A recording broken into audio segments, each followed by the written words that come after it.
Greetings, everyone. Pete Pardo here from Sea of Tranquility. Welcome to pick number 13 of my 30 favorite bass players of all time. We're getting down to the end, right?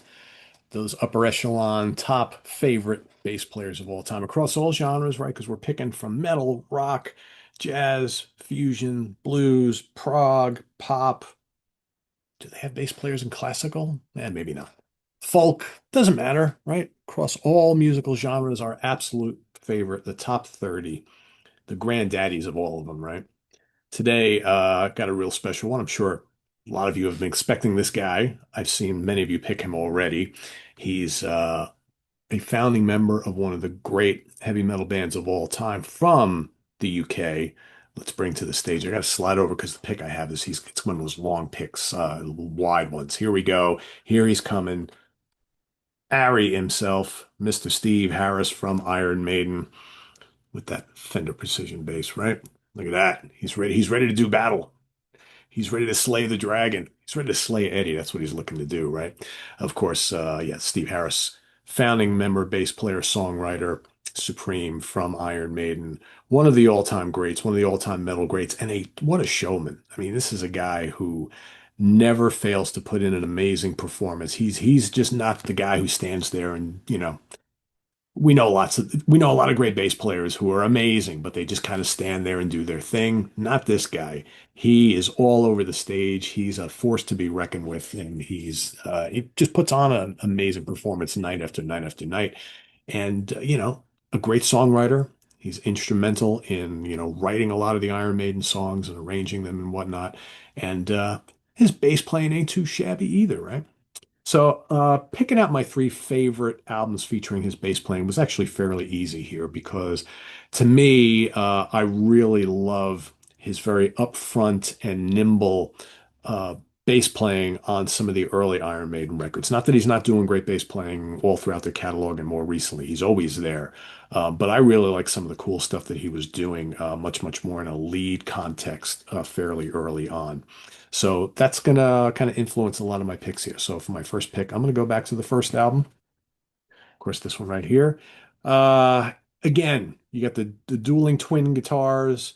You got his upfront gymnastic kind of leathery bass that just kind of just oozes and around everything. And I really like when he does that. In more recent years, it's like he's just kind of he's anchoring everything. He does these long intros on a lot of songs. He just comes doom doom doom doom doom doom, and that's cool. I love it, right? But something about the kind of the more busy gymnastic style of the early stuff, and like Prowler and Remember Tomorrow, of course, Phantom of the Opera, just amazing. Charlotte the Heart, there's all sorts of classics on here, and Harris is, big and bright and upfront in the mix, which I absolutely love. But for me, the number one album featuring my favorite bass playing from him has got to go with Killers. Whether you're hearing him in Wrathchild or Murders in the Rue Morgue, right? Genghis Khan, Innocent Exile, Killers, right? I mean, it's just so hypnotic, it's so great. Prodigal Son, Drifter. I mean, he's all over the place on here. Just so good. So good. Um, and I remember like when this album first came out and I picked this up, this is the first Iron Maiden album I got, and then I went and got the first one shortly thereafter. But I remember being just as impressed with the guitar playing of Smith and Murray on here as I was with Steve Harris's bass playing. I don't remember at the time, other than maybe like Rush. I don't remember any like kind of heavier bands that had such an immediate and busy bass presence in the mix on their albums as on this one. And I've always really loved that a lot about that record and about his playing. And number three, I'm going to go a Piece of Mind. Could have picked Number of the Beast, right? But I'm going to go a Piece of Mind.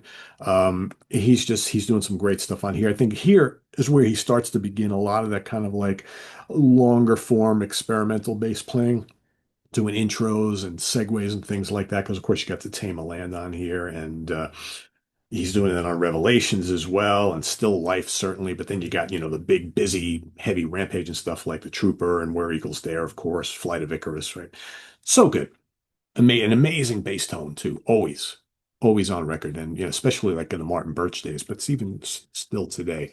And as far as my favorites, bass song featuring his bass playing. This was also fairly easy, and it's not like one of the more challenging ones, but it's to me, it's like it's got one of the coolest bass lines I think in metal history. And I'm gonna go back to the Killers album, and I'm gonna go with "Innocent Exile." I mean, how cool is it to start off the song with and he just goes on and on doing it, and he does all sorts of cool other things, right? Then he comes back to it again, and then he's going really doing some wild stuff underneath the soloing from the guitar solo later in the song. It's just absolutely amazing. I think it's one of the coolest bass licks ever. And it's just so like kind of like herky jerky, leathery gymnastic type of thing. And I just love, and it's melodic and it's memorable. Whenever I think of Innocent Exile, I think about that bass line. It's like, yeah, the rest of the song is great. The chorus is great. There's so many great things about it, but it's like Innocent Exile. Oh yeah, do-ga-ding, ga-ding, ga-ding. It's just so cool. Absolutely love it. Absolutely love it. So that was an easy pick. I thought about the title track for this because that's pretty cool too. But that's kind of indicative of a lot of other stuff he would do like much later on. But to me, I want to hear him do more stuff like Innocent Exile. That to me was always like prime Steve Harris, awesome Steve Harris. So yeah, that's my pick for song, Innocent Exile from Killers. We got Iron Maiden, Killers, and Peace of Mind are my three albums. But there's really no wrong answer when it comes to Mr. Harris. So let's bring him back to the stage. Oh, stab me in the cheek with that, Steve. Watch it, man. Watch it with that Fender bass, man. You're gonna knock me out, dude. So let us know what you think of Steve Harris down in the comments below. He's my pick number 13, but let us know what your pick for today is. Pick number 13. And lucky, is it gonna be lucky 13? I don't know. Maybe. We'll see you tomorrow for pick number 12, the final 12, the top dozen coming at you starting tomorrow. And we'll see you then. Let me shut off the Prezi here so you can see me the way I'm supposed to be seen. There we go. The room changes around like magic, right? Coming up here on the channel, we've got the next episode of Let's Jam is coming up this week. We're actually taping that today, so it's coming up this week. We've got Monsters Den happening tomorrow. It's all about our favorite monster and horror and comic book and superhero and dinosaur related toys and things like that, fantasy, sci-fi, right? So we're going to just be pulling stuff out of our collection to show you guys. So if you'd like to see the cool toy stuff, right, that's it's all about the toys tomorrow. We should have, I hope, Martin Popoff and myself at the Funhouse on Friday. The Professor's Picks on Friday. We've got another episode of the Four Fusion Friday song-based episode, so that's also coming up. We've got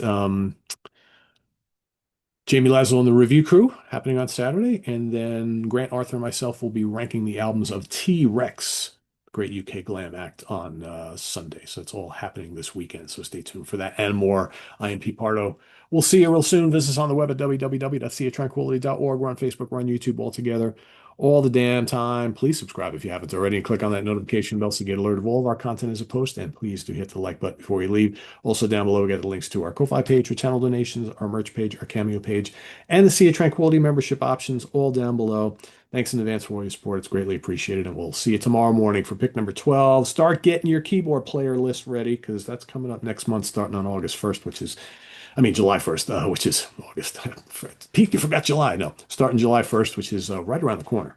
So we're like about 2 weeks away. So we're just less than that, actually. So get your keyboard player list ready and your favorite albums and song featuring their skills. And we'll see you then. I'm Pete Pardo. Thanks for watching, everybody. Take care.